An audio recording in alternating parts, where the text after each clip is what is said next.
Dico buonasera a chi è presente, a chi ci sta ehm,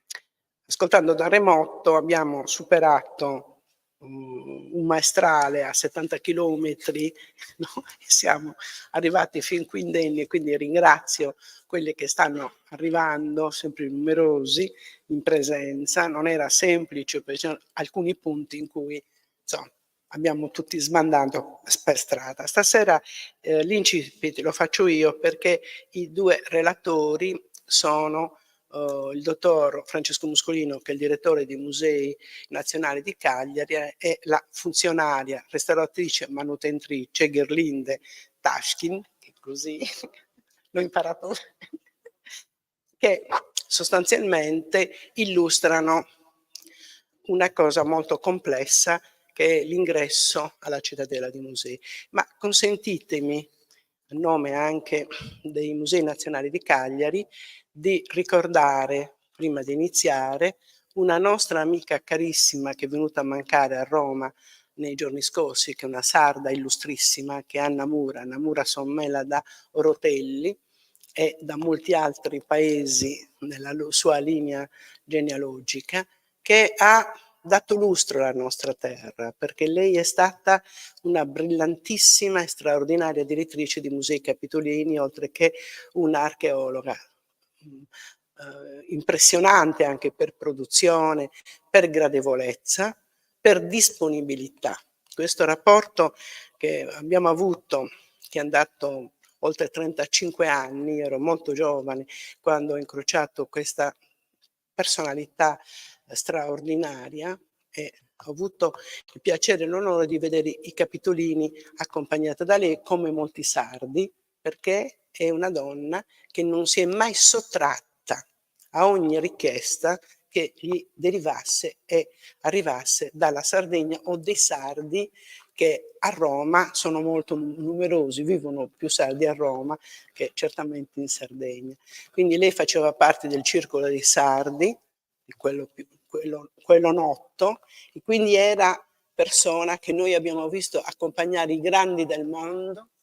e farli affacciare in quella finestra che guarda i fori imperiali, che è una visione tra le più importanti e che sostanzialmente ci fa capire che di fronte alla storia, di fronte alle grandi cose, nulla siamo e polvere ritorniamo. E lei, da sarda antica, queste frasi che a volte spesso ci diciamo, le ripeteva in continuazione. Quindi noi la ricorderemo anche in maniera molto più strutturata in prospettiva, ma abbiamo partecipato in maniera corale a un lutto davvero grave. Detto questo, stasera noi ci dedichiamo a una cosa che sempre appunto in linea con l'archeologia, che è tale se è servizio pubblico, altrimenti è nulla. I musei sono come dire, il luogo dell'educazione civica e della memoria collettiva, e ogni tanto troviamo persone che chiudono quelle finestre, ma spesso ne troviamo tantissime che aprono una finestra, ci fanno entrare in quel territorio straordinario che è la memoria collettiva e ce la fanno scoprire. A volte siamo distratti, camminiamo e non vediamo le cose. È successo così per 30 anni di chiusura dell'ex Reggio, per molta trascuratezza nei confronti della porta disegnata da Carlo Boille di Putifigari, e da quel luogo che oggi, vedete, tornato a straordinaria luce. Prima di dare la parola al dottor Muscolino,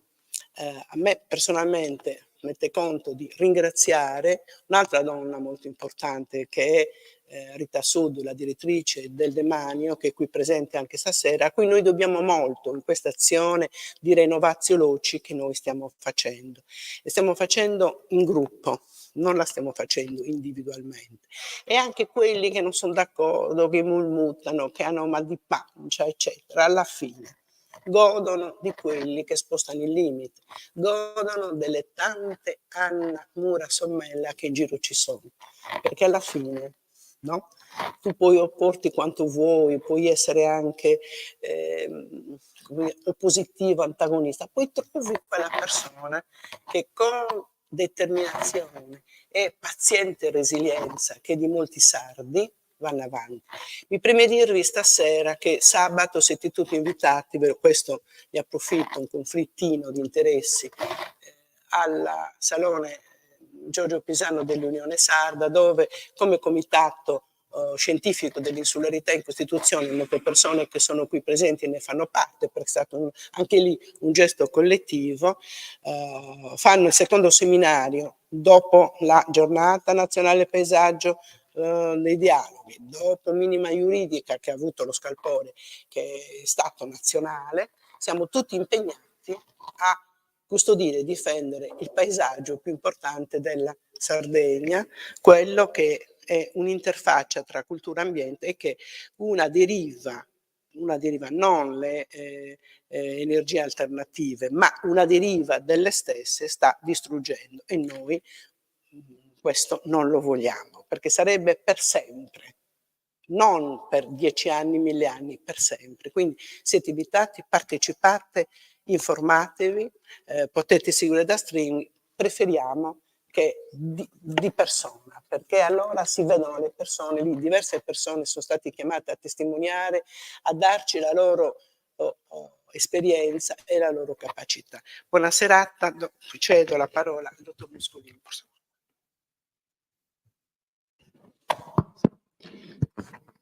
Buonasera a tutti, ringrazio la professoressa Mongio per questa introduzione, stasera è toccata a lei. La presentazione di questa sera sarà, come diceva la professoressa, a due voci, io introdurrò e poi la dottoressa Tauschnig presenterà nel dettaglio i lavori di restauro da lei diretti. Quella di questa sera non vuole essere una presentazione limitata esclusivamente alla porta del Regio Arsenale, né tantomeno alla cittadella dei musei e alla sua straordinaria stratificazione di strutture, ma vuole essere una presentazione dei lavori condotti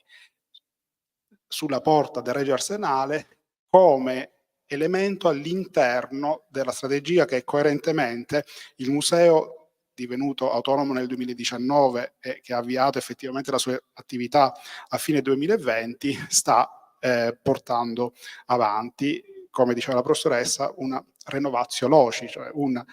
riappropriarsi di luoghi, rimetterli in dialogo tra loro e con la città, anche per offrire alla città e ai visitatori sempre più numerosi. Vi invito a fare un giro in questi giorni in castello, soprattutto la mattina. Ci sono tantissimi gruppi di crocieristi, ma anche turisti che visitano i musei e gli altri monumenti di castello. E quindi vuole essere la presentazione dei lavori condotti nell'ambito della strategia che i musei, in direzione Consiglio di amministrazione, Comitato Scientifico e Collegio del Revisore dei Conti, portano avanti appunto come gruppo che lavora insieme, naturalmente con il personale del museo, i funzionari e tutto il personale di vigilanza che lavora quotidianamente negli spazi dei musei. Spazi del Museo Nazionale di Cagliari, con l'autonomia il museo diventa una struttura articolata che comprende il Museo Archeologico Nazionale propriamente detto, la Pinacoteca Nazionale, l'ex Regio Museo, lo spazio San Pancrazio e poi con un successivo decreto ministeriale sono stati aggiunti la Torre di San Pancrazio e il Palazzo delle Seziate. Torre di San Pancrazio, come sapete, attualmente è ancora chiusa al pubblico perché necessita di lavori di consolidamento, di cui responsabile il segretariato regionale del Ministero. Il Palazzo delle Seziate è ancora utilizzato dalla Soprintendenza Archeologia, Belle Arti e Paesaggio di Cagliari,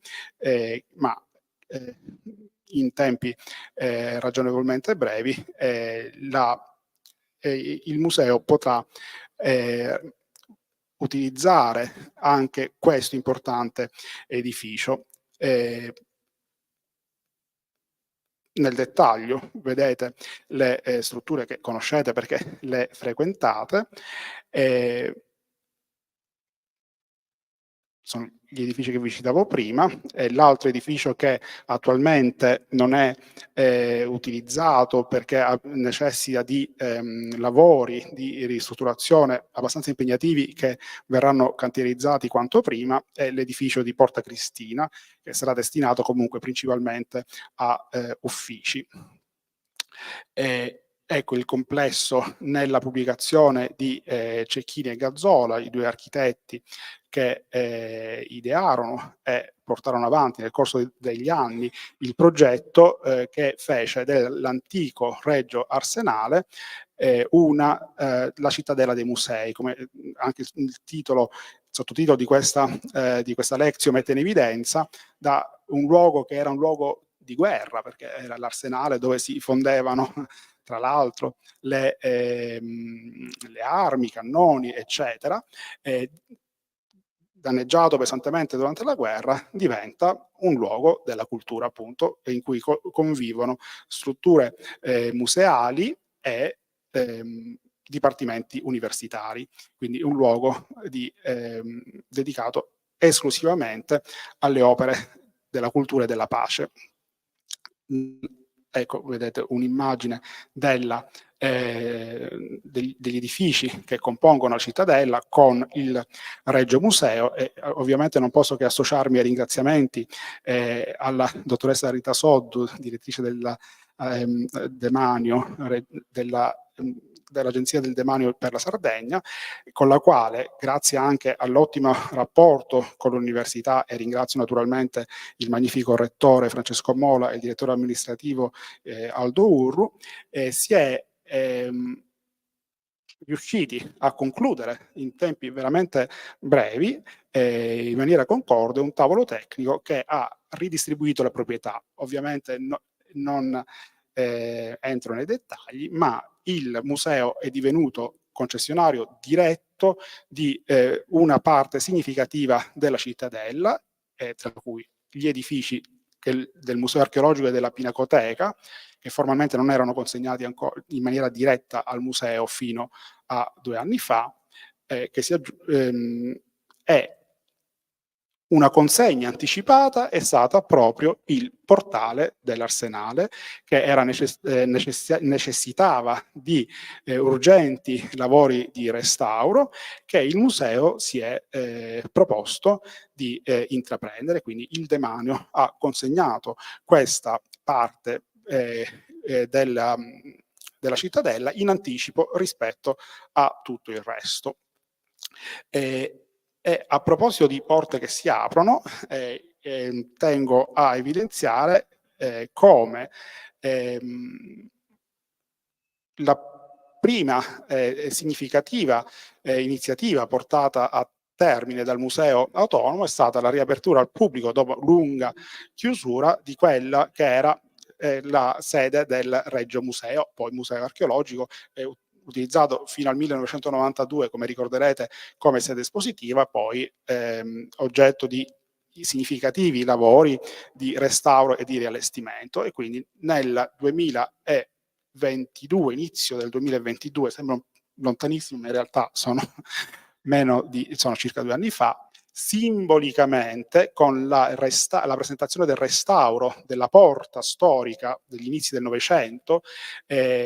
si è iniziato a rivitalizzare questo edificio. Vedete la porta restaurata con tutta la bussola originaria ripristinata, e l'ambiente di ingresso, di cui abbiamo parlato diverse volte, quindi vado velocemente, dedicata a Doro Levi, il grande archeologo vittima delle leggi razziali del 1938. È stato scelto di fare di questa IANUA, di questa sala d'ingresso, un luogo della memoria di persone legate particolarmente al museo. E continuando in questo processo di riappropriazione, alcuni degli spazi più importanti di questa sede del museo sono stati dedicati a figure importantissime. Naturalmente la prima persona ad avere una sala dedicata dopo Doro Levi è stata Giovanni Liliu, qui dedicata alla sala che vedete, e vi mostrerò sempre alcune immagini del prima e del dopo. La sala delle conferenze che tutti conoscete così come l'abbiamo trovata, quindi, così com'è adesso, con dedica a Ferruccio Barrega, doverosa dedica a un direttore estremamente rappresentativo, importante del museo, che abbiamo ricordato in occasione di questa dedicazione con un pomeriggio di studi, proiettando anche due documentari pressoché inediti. E poi, a proposito di rinnovamento, una parte sulla quale è stato possibile iniziare e concludere in tempi che ho la presunzione di dire sono stati rapidi, perché si è trattato di una decina di mesi, e tenete conto, la dottoressa Tauschnik lo sa bene, che semplicemente disallestire i quadri e riallestirli sono un mese per ciascuna delle due operazioni, lavorando 8 ore al giorno per tutti i giorni lavorativi. Quindi è stato un lavoro condotto in tempi sicuramente ragionevoli, e vedete alcune immagini del prima e del dopo. Sicuramente la Pinacoteca ha avuto dei cambiamenti radicali. Vedete alcune immagini di com'era e come adesso, più o meno sono le stesse angolazioni o gli stessi oggetti, per darvi un'idea dei cambiamenti effettuati, ancora prima e dopo. È un'altra struttura della quale è stata possibile che è stato possibile restituire, in questo caso per la prima volta, alla pubblica fruizione, anzi quindi offrire alla pubblica fruizione, sono le cannoniere cinquecentesche, anch'esse consegnate al Museo Archeologico Nazionale grazie alla collaborazione straordinaria con l'Agenzia del Demanio. Sono delle strutture sulle quali ovviamente non mi soffermo, ma vi presento un'immagine del prima e del dopo. Sono visitabili,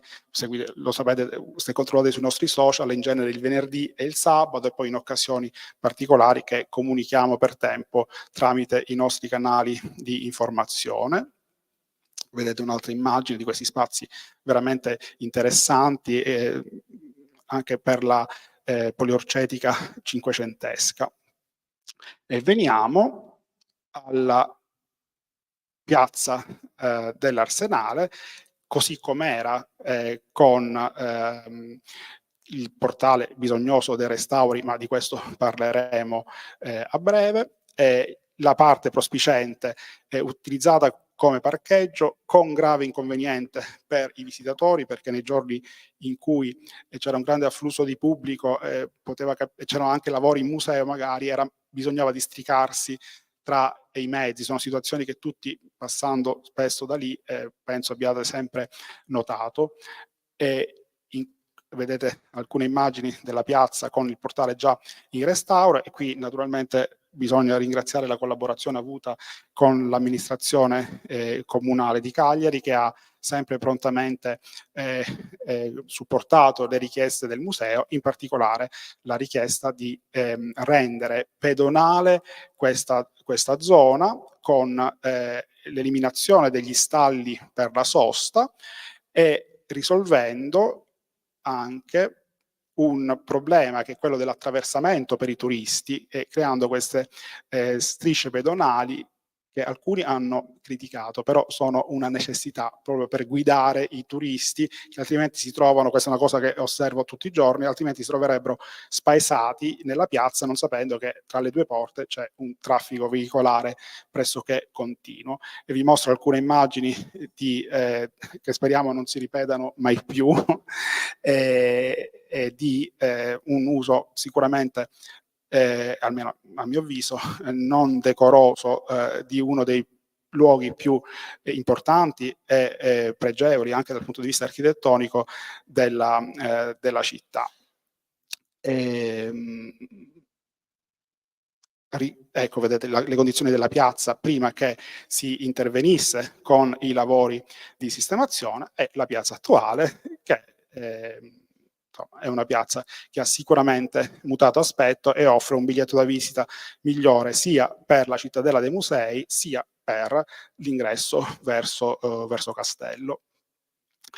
Attualmente anche la piazza Indipendenza è oggetto di lavori di sistemazione, di rifacimento in particolare della segnaletica per i parcheggi.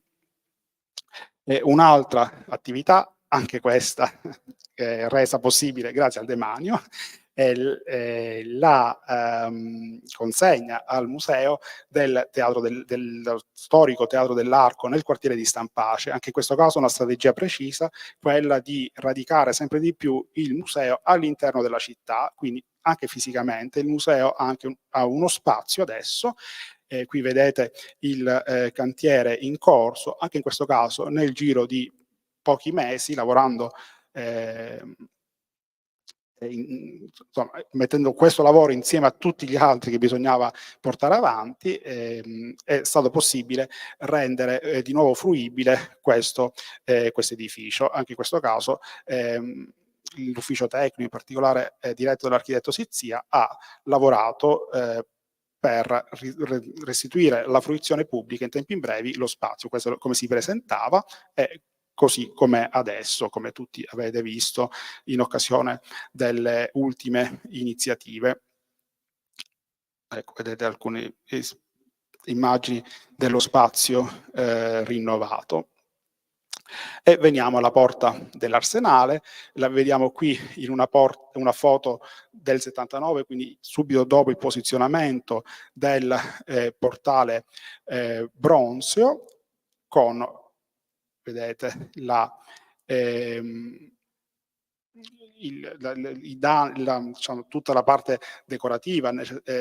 che necessitava di restauri, e vi invito a notare che in questa foto mancano le grate, che sono in realtà una aggiunta posteriore, e si è scelto di non, se avete notato, si è scelto di non ripristinare. Ovviamente sono delle grate che sono state conservate perché sono delle grate antiche di riuso, ma sono state inserite in età recente e d'accordo con la soprintendenza si è scelto di non ripristinarle perché non fanno parte dell'edificio originario, e tra l'altro hanno, anche pensandoci bene, anche un valore simbolico. Togliere le grate lasciando le finestre comunicanti danno l'idea di una maggiore comunicazione con l'esterno, tolgono un po' quell'idea di prigione che aveva altrimenti la porta.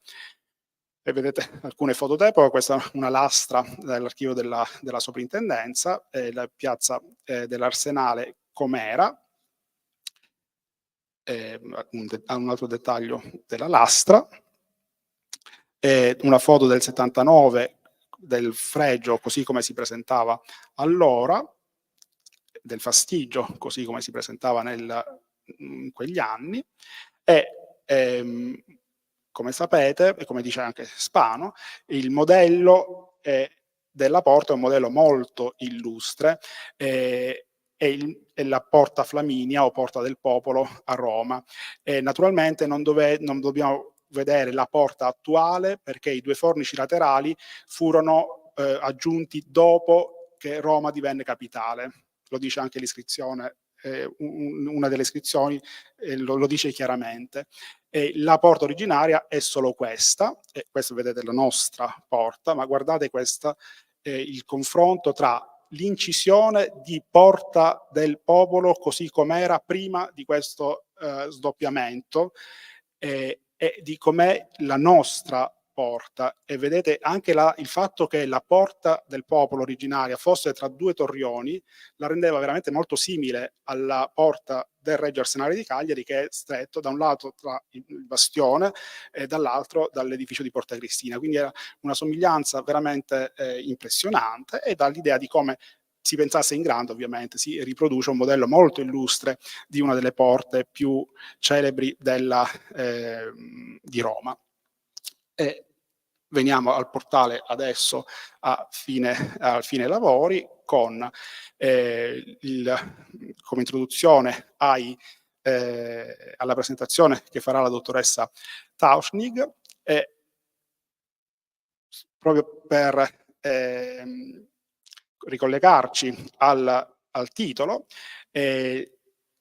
questi lavori di restauro hanno permesso di riportare a una maggiore leggibilità tutte le decorazioni del Fastigio, decorazioni che furono realizzate nel Regio Arsenale, cioè gli stessi fonditori che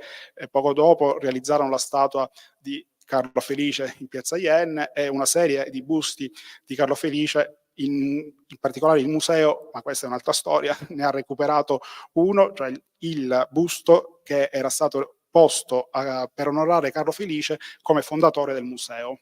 È attualmente in corso di restauro e speriamo di presentarlo insomma, tra non molti mesi, insieme ad altri restauri attualmente in corso. E il Conte Pilo si fa ricordare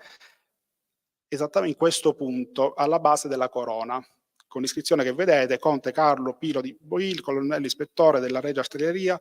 poi Fonderia del Regio Arsenale di Cagliari, 1827. Tutto questo è nell'iscrizione qui in basso, e sotto è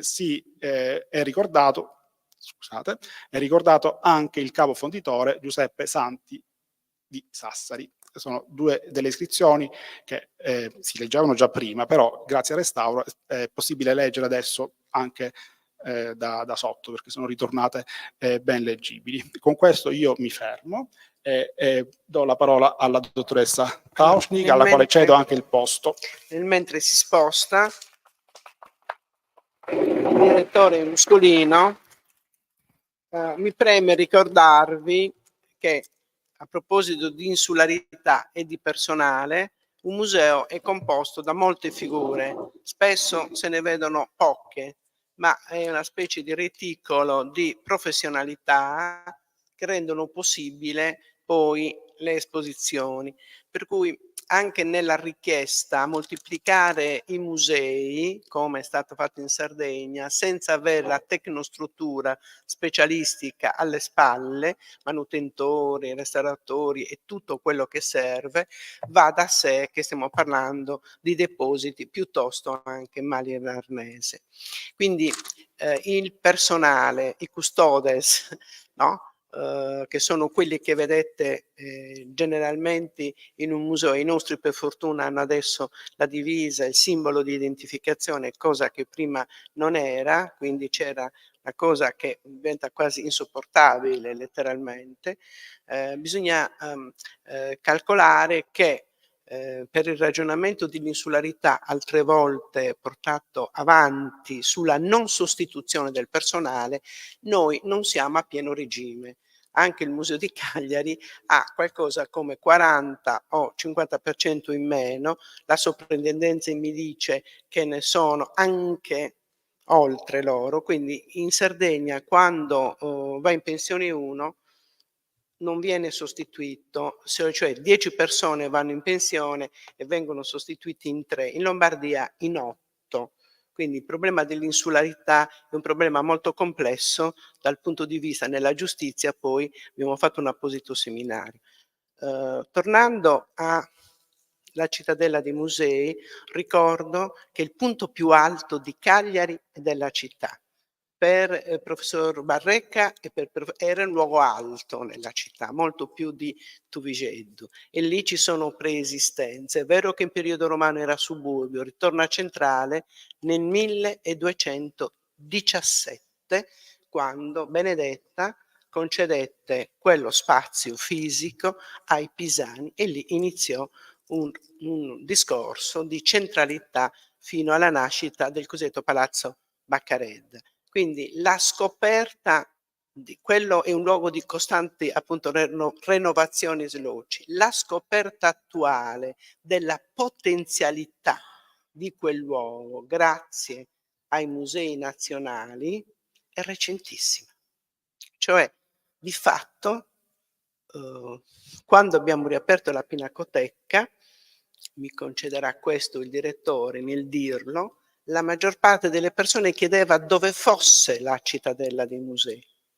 come si arrivasse alla cittadella dei musei. Allora l'autocoscienza di un luogo la si fa raccontandolo, quindi è una narrazione urbana quella di oggi, non è la narrazione di una porta, la narrazione di un periodo, quello piemontese, rispetto al quale noi abbiamo ancora difficoltà a riconciliarci. Poi però ci son figure gigantesche come quest'architetto eclettico, intelligente, molto particolare da studiare, poco noto a dir la verità, che questo restauro per fortuna ha portato nuovamente a nuova vita. Prego. Grazie. Posso preferisco questo, sì. Molto vicino, ecco, così va bene, perfetto. Quindi allora io vorrei adesso riprendere in mano un po' il discorso proprio più concreto e più tecnico dell'intervento direttamente che abbiamo eseguito sul portale. Ovviamente si tratta di un lavoro, potete immaginare, molto complesso, molto difficile, anche con molti imprevisti e molte situazioni particolari da gestire, e quindi è molto importante da pensare e da ricordare che ovviamente è un lavoro di un gruppo di lavoro, diciamo. Il successo e anche il risultato è frutto di un impegnativo e fruttuoso gruppo di lavoro, e quindi forse mi concedete anche, vorrei ringraziare, diciamo, chi ha partecipato, perché veramente merita in primis, ovviamente, a parte insomma la direzione anche del museo, anche l'architetto Alessandro Sizzia, che faceva parte del gruppo di progettazione come architetto, e anche poi per la direzione dei lavori. Ovviamente è stato un progetto anche molto difficile come gestione anche della sicurezza, perché potete immaginare, ovviamente, con il ponteggio, anche con il passaggio delle persone su una piazza pubblica, ovviamente è stato importante anche il lavoro da parte del coordinamento della sicurezza, da parte dell'ingegnere Federica Pau. E poi quello che adesso vi illustrerò anche, lo vedrete che c'è poi anche un importante progetto illuminitecnico proprio per valorizzare al massimo il portale, che è stato curato dall'architetto Michele Schintu, e ovviamente anche i ringraziamenti vanno anche alla sovrintendenza di Calia, ai funzionari che hanno seguiti per le loro competenze tutto il lavoro dall'inizio alla fine. E, ovviamente vorrei anche ringraziare le ditte che ci hanno lavorato, che grazie al loro lavoro e alla loro collaborazione, al loro impegno, la ditta Buccellato SRL per, diciamo, le parti architettoniche, e poi la ditta D&D SNC per il restauro dei bronzi. E anche la ditta Fucina, che ha collaborato e che era stato molto importante soprattutto per il restauro del portale in bronzo, e anche per tutte le parti strutturali. Un po' appunto sono, diciamo, vedete come qui, per ricordarci come era il portale prima dei lavori, appunto abbiamo già visto, diciamo, quando è stato eseguito, non mi voglio prolungare adesso sulla parte storica, abbiamo anche trovato ovviamente i documenti sui costi che sono stati eseguiti. Quello che forse è appunto importante anche di ricordare, che è stato usato vari materiali anche di riuso, come le colonne in granito che sono romane, che venivano dalla chiesa di San Niccolò di Pirri, che poi sono state riutilizzati in questa occasione nella costruzione del portale. Allora, quello che è importante che volevo un attimo approfondire, come diciamo iter, che durante la fase di progettazione, quando si è iniziato anche a pensare come si può restaurare e intervenire su una situazione architettonica e decorativa come quella che dovevamo andare a affrontare, anche di fare una riflessione come si può procedere nella conservazione e nel riuso di edifici. Sentite bene? Va bene? Ok.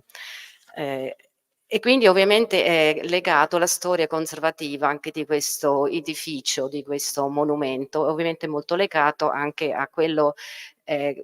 quello che succede dietro le porte, perché essendo una porta ovviamente dietro c'è uno spazio che ovviamente nei tempi è sempre cambiato il suo utilizzo, perché ovviamente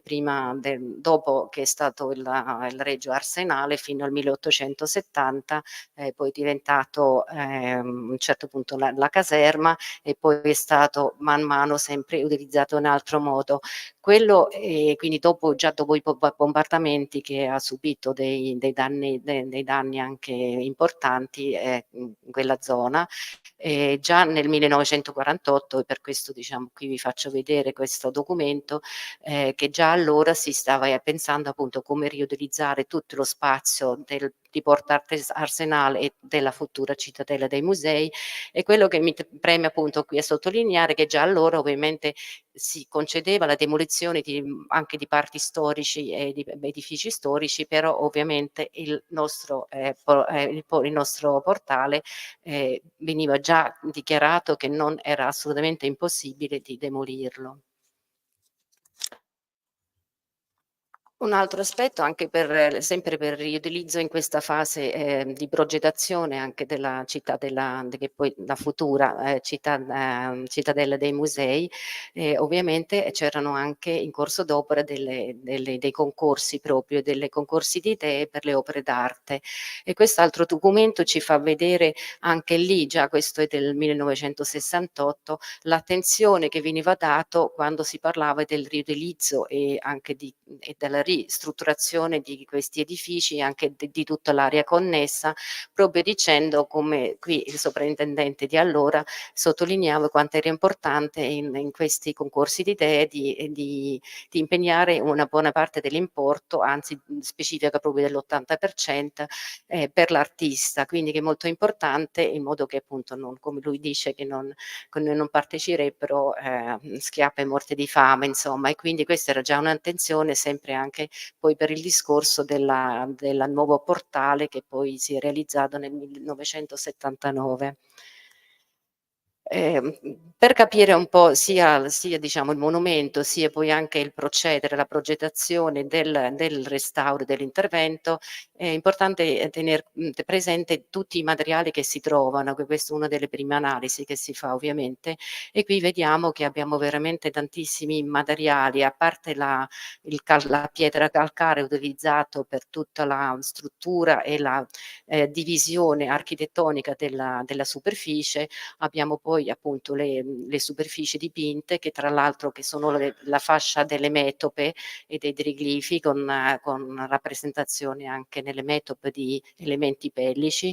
che comunque è in marmo, però poi marmo dipinto, quindi viene diciamo proprio per l'idea del restauro e della progettazione viene classificato come superficie dipinte. Poi abbiamo, come vediamo, il granito per le colonne e poi il bronzo che nella parte superiore appunto si tratta di bronzo del 1825, poi invece in basso abbiamo il portone che invece è bronzo recente.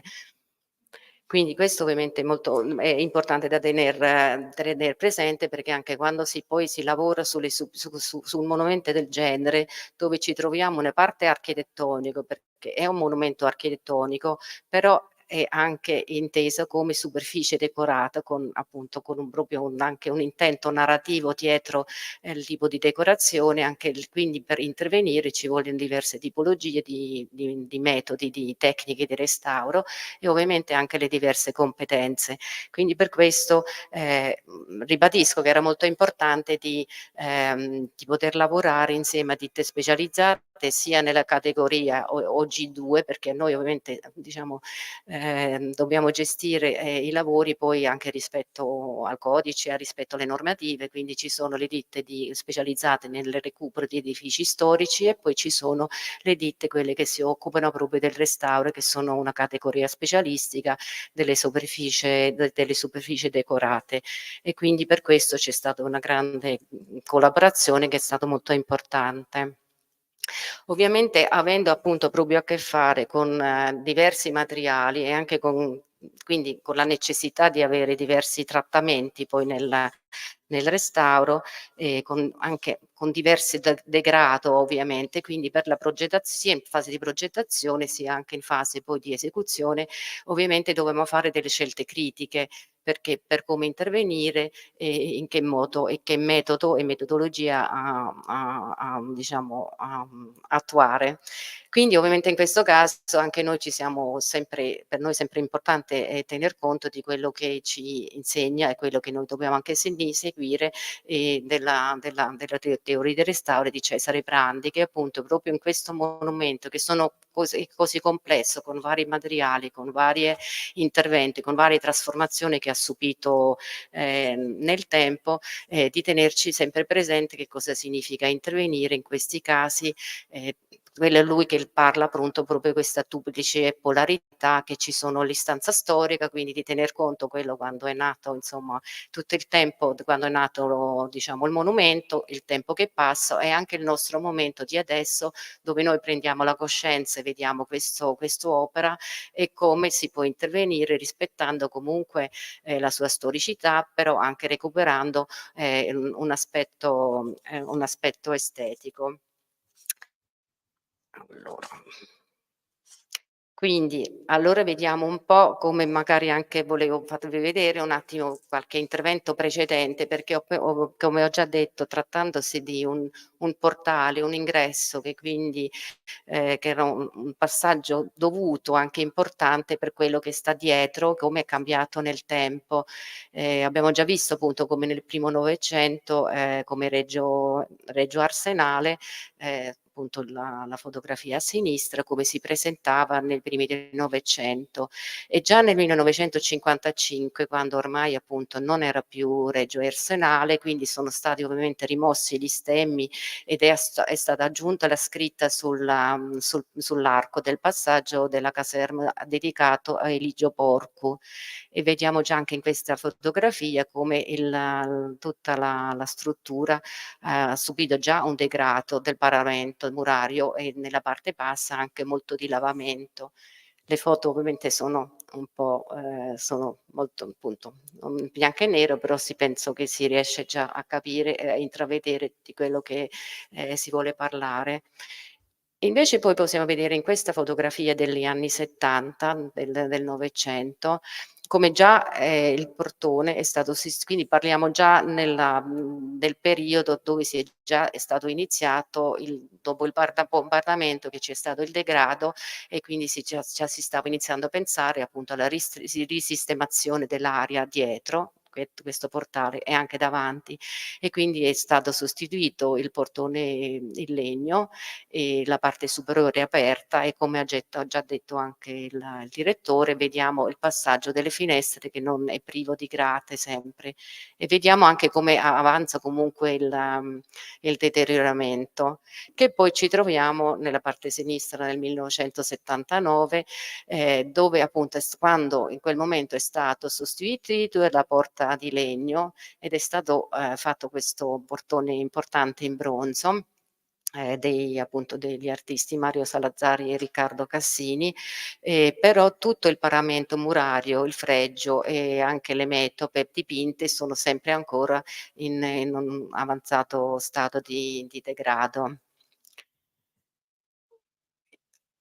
Brevemente questo appunto era lo stato di conservazione come noi poi l'abbiamo trovato. Qui parliamo appunto, si è iniziato a pensare appunto a tutto questo lavoro già nel 2022, dove c'è anche sulla parte interna,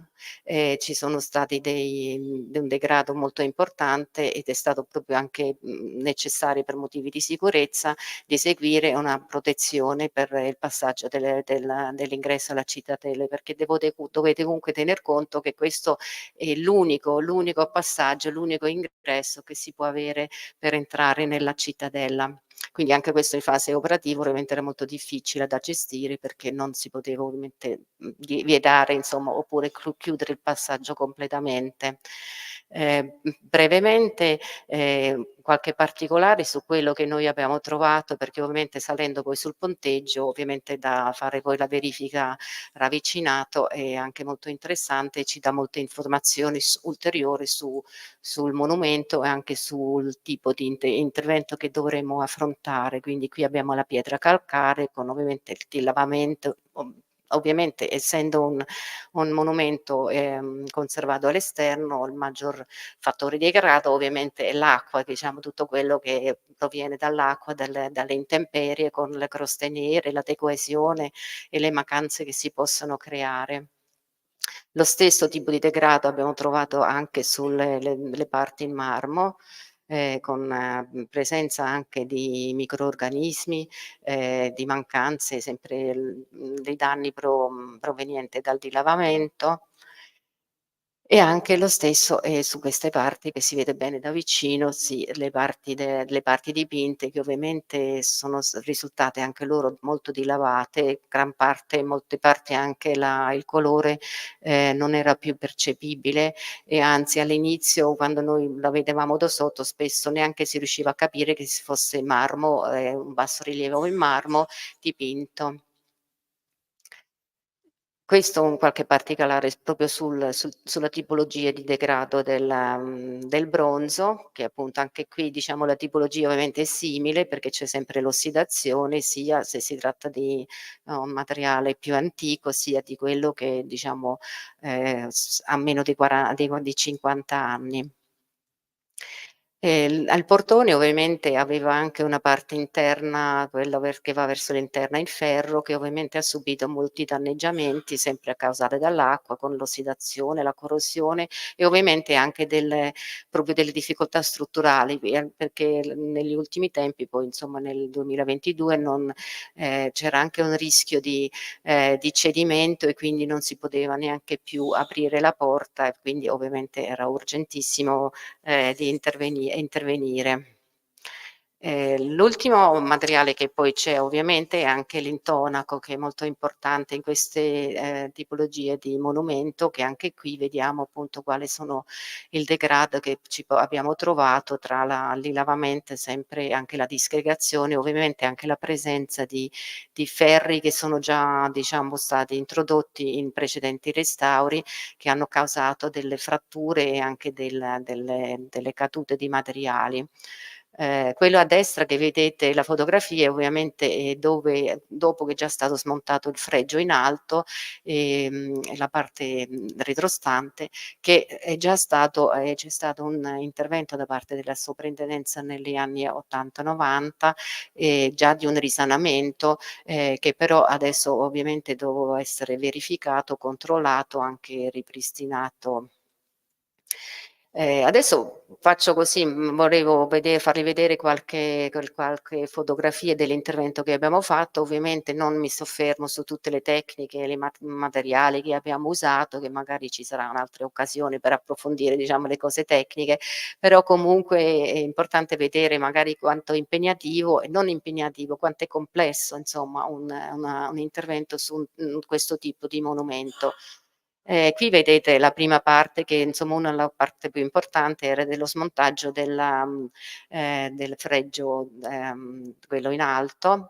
dove abbiamo appunto con ulteriori ponteggi è stato possibile poi di calare giù, dovete tener conto che si tratta di 13 pezzi, diciamo questo tutto il fregio è costituito di 13 parti e quindi vanno scomposte e, calate in basso e c'è sempre anche lì appunto l'operatore, questa è una fase molto importante quando si fanno questi restauri sui beni culturali, della documentazione, proprio sempre per riuscire a cogliere tutte le informazioni, per poi sia per il rimontaggio, ma anche per trarre delle informazioni sul metodo e sull'intervento che si possa eseguire. Questo un paio di particolari del fregio appunto dopo il restauro, dove vediamo, anche a sinistra sulla corona, quello che ha già accennato anche il direttore, l'iscrizione, questa è la parte superiore dove si parla proprio chi ha fatto la fusione, il fondatore di Sassari, e poi il fregio, scusate, e lo stemma, che qui lo stemma è curioso, appunto, ovviamente lo stemma del Reno Sabaudo, però vediamo che sulle teste, che sono delle teste coronate, che quindi sono state proprio aggiunto delle corone sulle 4 teste dei mori. Una volta ovviamente poi fatto il restauro di tutto il bronzo, appunto la pulitura e conseguentemente diciamo tutta la parte conservativo, è stato poi anche ripristinato il retro e messo in sicurezza, per poi poterlo riallestire e presentarle anche con una protezione che ci garantisce, con una protezione superficiale che poi ci garantisce anche e previene soprattutto un futuro degrado. Come vedete anche la parte bassa dove c'è l'iscrizione sulla pietra della Reggio Arsenale, ovviamente è stato fatto anche su questo un intervento, molto molto importante, perché vedete come ovviamente tutto il bronzo che si è ossidato colava giù e quindi ci sono tutte le macchie delle ossidazione, che si sono stati rimossi con degli impacchi, diciamo appunto vari cicli di impacchi, perché poi è molto difficile estrarre dalla pietra queste macchie, quindi anche localizzato, quindi è stato un lavoro molto minuzioso, puntuale e anche molto lungo. Poi ovviamente sempre anche qui per prevenire ulteriori degrado è stato aggiunto, come vedete nella parte destra, una copertura sopra tra la diciamo sopra la pietra e tra la pietra e il fregio, proprio per impedire, anche montato in modo che l'acqua defluisse in una non verso davanti ma lateralmente, in modo da prevenire che non succede più la stessa il stesso degrado che abbiamo trovato dopo tutti questi anni. E anche il restauro della lastra di marmo è stato, lungo e anche minuzioso e molto appunto puntuale per, rimuovere tutte le macchie, tutte le incrostazioni, per avere poi appunto una presentazione come lo vedete nella parte destra. Ovviamente una delle parti più complessi era proprio il restauro delle superfici dipinti, perché ovviamente pittura su una superficie di marmo, comporta sia, tutte le difficoltà che troviamo nel degrado del marmo, quindi del supporto, e anche ovviamente poi della pittura sovrastante. Quindi è voluto molto studio con varia collaborazione, in modo da poter capire sia, come intervenire e come anche poi riproporre diciamo anche l'estetica finale. Quindi già, in questi casi abbiamo già iniziato anche appena neanche all'inizio del restauro, già poter pensare e fare delle prove di, reintegrazione per riuscire a capire come poi possiamo procedere per poter avere poi appunto, l'effetto finale che vedete sulla destra. Qui qualche particolare proprio sulla stessa metope del fregio, prima, poi in fase di pulitura e dopo il restauro. Una parte anche importante che spesso magari viene un po' meno considerata è proprio il restauro degli elementi in pietra, cioè quella parte che fa proprio da divisorio e da disegno architettonico della superficie, che anche qui ovviamente è stato molto importante la fase di stuccatura, diciamo, a parte ovviamente la pulitura, il consolidamento, vengono ovviamente effettuate tutte le fasi importanti che garantiscono la conservazione, però anche la stuccatura è proprio quella parte, finale che un po' previene sia per il successivo, danneggiamento, sempre infiltrazione di acqua, però che ci garantisce anche una presentazione, diciamo, estetica per riuscire a rileggere l'architettura. Come vedete nella fotografia in alto, che è la parte superiore di una delle finestrelle laterali, che praticamente neanche si riesce, diciamo, a capire, qual è la struttura, il disegno architettonico, mentre poi appunto dopo un lavoro di integrazione, sempre in rispetto della storicità anche dell'opera, ritorna anche la leggibilità della struttura architettonica, che sempre è intesa come decorazione e come facendo parte del racconto narrativo e anche decorativo della superficie architettonica. anche per questo discorso si è anche deciso di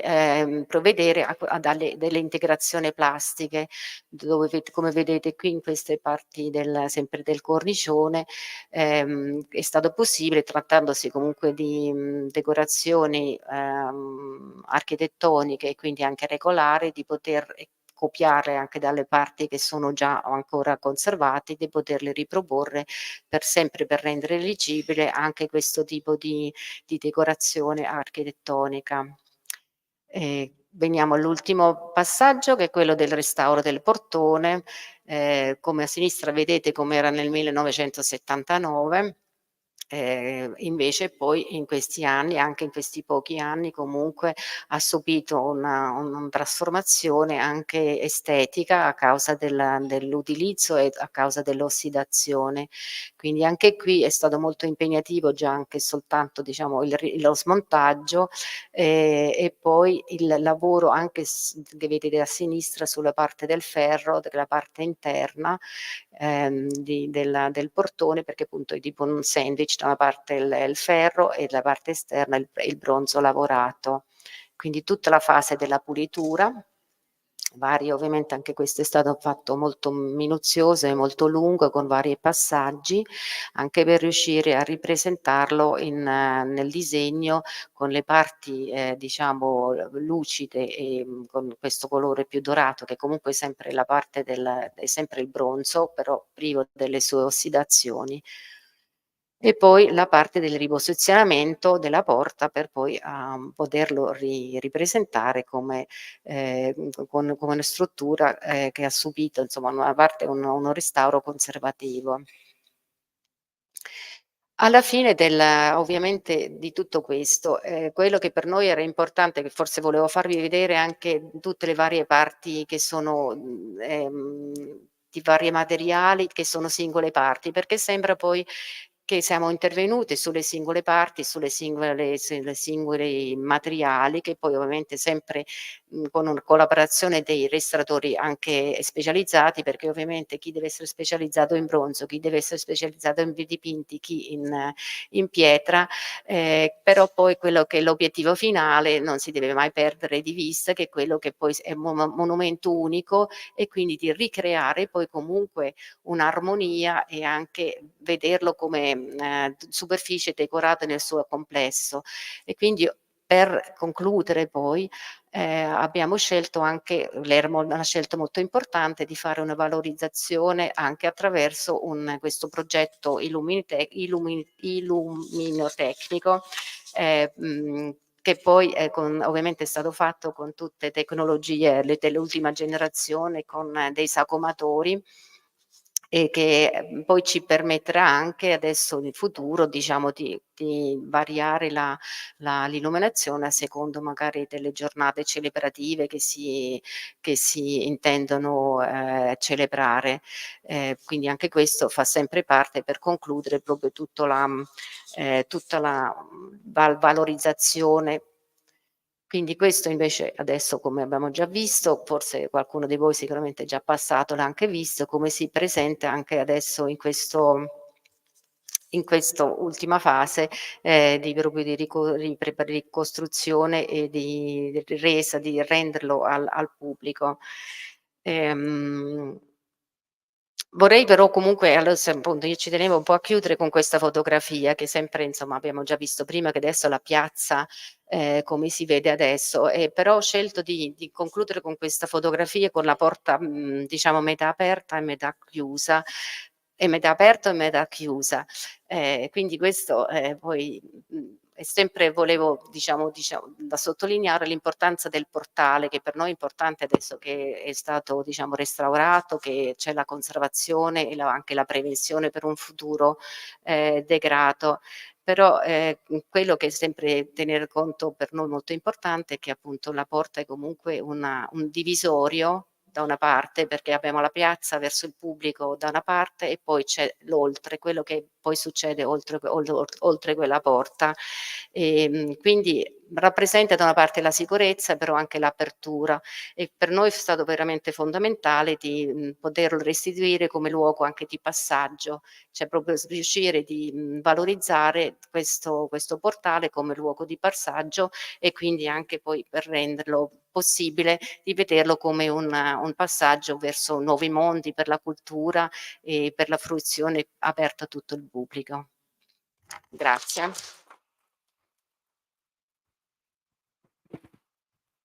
Tempo giusto.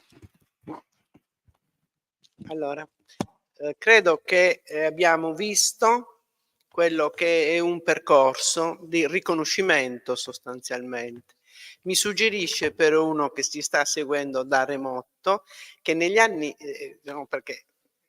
mi scrivono cose sempre, cioè ci son delle persone che ci seguono e ci dicono cose importanti. Ad esempio negli anni '80 i Lions sono intervenuti intervenendo in un restauro, ed è vero che non l'abbiamo citato, ma semplicemente,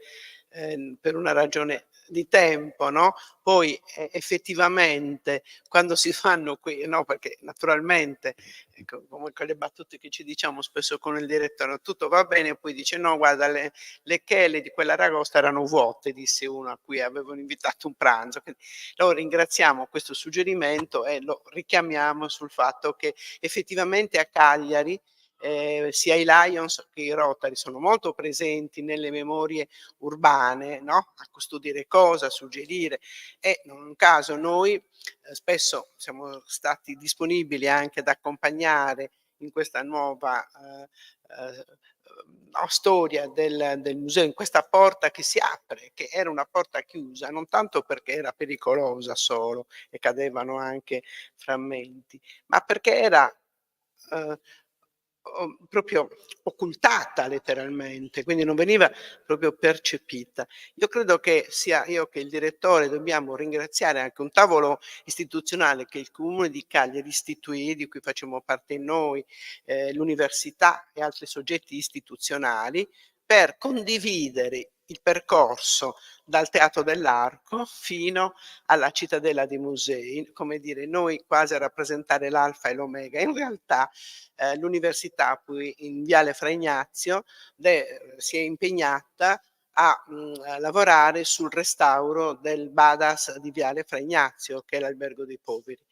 E noi, siamo stati come Musei Nazionali forse quelli che hanno chiuso in veloceter atque breviter l'alfa e l'omega, perché siamo riusciti ad aprire, a restaurare ed aprire il Teatro dell'Arco e a restaurare, grazie anche al forte contributo della Direzione Generale dei Musei, no, perché questo bisogna ricordare, chi poi porta anche i soldi alle cose, nel fare un'operazione che noi stiamo adesso riassumendo nella presentazione, che forse merita di avere un'unità introduttiva dove si vedano tutti i passaggi, perché giustamente la dottoressa ha detto: "Poi abbiamo fatto questo, ma ci sono indagini", come abbiamo appreso grazie alla professoressa Paola Meloni, di tipo scientifico per tutti i passaggi che son stati fatti per poter intervenire, non soltanto di tipo stilistico formale. Quindi operazioni complesse, questa è la prima, perché la Cittadella, come chiunque la frequenti o abbia iniziato a frequentare, ha grossi problemi, perché, il cemento armato non dura in eterno. Non durava il bronzo e non dura neanche il cemento armato. Quindi ci son problemi, ma questa strategia di collaborazione tra istituzioni sta portando a soluzioni di problemi, perché le istituzioni e le persone sono classi dirigenti. Qui ringrazio il dottor La Spisa che ci segue, con cui abbiamo molto lavorato per avere quella pulizia che adesso stiamo vedendo, grazie agli ingegneri del comune. Quindi, cioè, molti hanno cooperato per fare questa roba qui. Quindi dicevo, in questo momento la Cittadella, in questo concerto di istituzioni che collaborano, è destinata a nuova vita, naturalmente, perché forse è il luogo più antico nella frequentazione e più importante di Cagliari, da cui si vede la città d'acqua e la città di pietra e i cosiddetti Campidani, se non verranno impediti da quei mostri delle cosiddette pale eoliche. Quindi cedo la parola per i saluti al dottor Muscolino. Vi ricordo, che fosse interessato, che sabato dalle 10 nel salone Giorgio Pisano in piazza dell'Unione Sarda il seminario Insularità e paesaggio e ambiente. Grazie.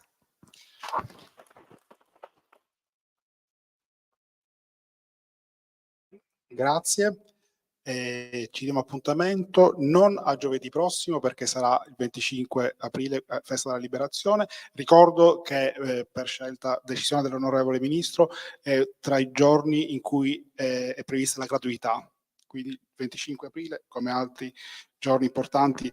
per la storia della nostra nazione, è previsto l'ingresso gratuito con il solito orario di apertura. Mentre il martedì 23 aprile, presso l'ex Regio Museo, presso la sala conferenza Ferruccio Barreca, per la rassegna Expat for Art, organizzata dall'Associazione Amici del Museo, il dottor Stefano Fogarizzu dell'Università di Vienna terrà una Lectio narrativa sarda a cavallo del millennio tra spazio e lingue. Quindi siete tutti invitati a partecipare il martedì 23 presso l'ex Regio Museo. Il 25 saltiamo, il 2 maggio ci sarà una Lectio, però ancora il relatore da confermare, quindi seguite i nostri social e anche la stampa che comunque la lezione il 2 è ovviamente confermata, come sarà, avremo le leziones fino a tutto giugno, forse anche il primo giovedì di luglio, quindi non vi libererete facilmente di noi. Le schede a tutti, Franco Masara, chi si volesse iscrivere all'Associazione Musei, qui ci sono le schede, Franco Masara è qui, noi siamo lobbisti perché l'Associazione Amici dei Musei ha una convenzione con il museo e fa parte della federazione dell'Associazione dei Musei in Italia, quindi è una cosa importante e fa belle cose. Appunto, a proposito di belle cose dell'Associazione Amici del Museo, ci diamo appuntamento per martedì 23 alle 18, mi pare, 18 ex Regio Museo. Buonasera a tutti.